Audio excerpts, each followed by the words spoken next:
बिल्कुल। और साथ ही भोपाल की पहली रैली में जो चक्रव्यूह प्रधानमंत्री ने कहा था उसमें विपक्ष फंस चुका है और वहां से पार कैसे पाना है कि विपक्ष को समझ नहीं आ रहा है। ना सिर्फ विधानसभा चुनाव बल्कि लोकसभा की चुनावों की तैयारियां भी शुरू की जा चुकी हैं। बिल्कुल। और इसका दशा क्या होगी, इसकी दिशा क्या होगी, वो इस रिपोर्ट का समझिए।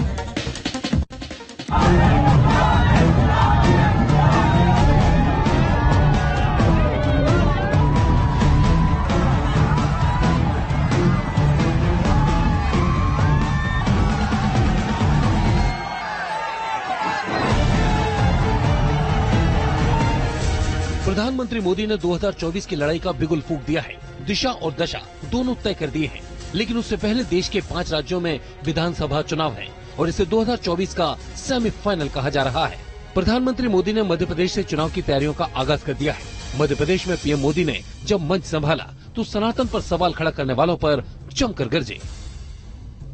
जिस सनातन से प्रेरित होकर देवी अहल्याबाई होलकर ने देश के कोने कोने में सामाजिक कार्य किए, नारी उत्थान का अभियान चलाया, देश की आस्था की रक्षा की, ये घमंडिया गठबंधन, ये इंडी अलायंस उस सनातन संस्कारों को, परंपरा को समाप्त करने का संकल्प लेकर के आए हैं। जिन 5 राज्यों में चुनाव है उनमें मध्य प्रदेश, छत्तीसगढ़, राजस्थान, तेलंगाना और मिजोरम शामिल हैं। इन राज्यों में नवंबर-दिसंबर में चुनाव की संभावना है।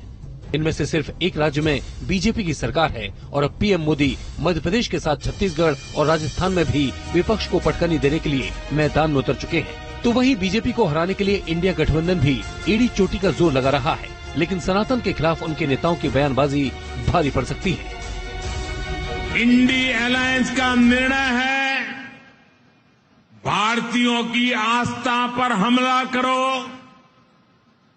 इंडी अलायंस घमंडिया गठबंधन की नीयत है भारत को जिस विचारों ने, जिस संस्कारों ने, जिस परंपराओं ने हजारों वर्ष से जोड़ा है, उसे तबाह कर दो। बीजेपी विधानसभा चुनाव के साथ ही लोकसभा चुनाव की तैयारियों में जुट गई है। जिन 5 राज्यों में चुनाव है उनमें 83 लोकसभा सीटें हैं, जिनमें से 65 सीटों पर बीजेपी का कब्जा है। मध्य प्रदेश में 29 में से 28 सीटों पर बीजेपी का कब्जा है। राजस्थान की सभी 25 सीटों पर बीजेपी काबिज है। छत्तीसगढ़ की लोकसभा की 11 सीटों में से 9 बीजेपी के पास है। तेलंगाना में 17 में से सिर्फ 4 सीटें ही बीजेपी के पास हैं और इस बार पीएम मोदी इस आंकड़े को 12 पहुंचाने की कोशिश में है। जबकि मिजोरम में लोकसभा की 1 सीट है और उस पर मिजो नेशनल फ्रंट का कब्जा है। 2024 में बीजेपी 83 में से 75 सीटों पर जीत का लक्ष्य लेकर चल रही है और प्रधानमंत्री मोदी ने सनातन पर सवाल उठाने वालों के खिलाफ मोर्चा खोलकर ये बता दिया है कि 2024 का मुद्दा और एजेंडा क्या रहने वाला है।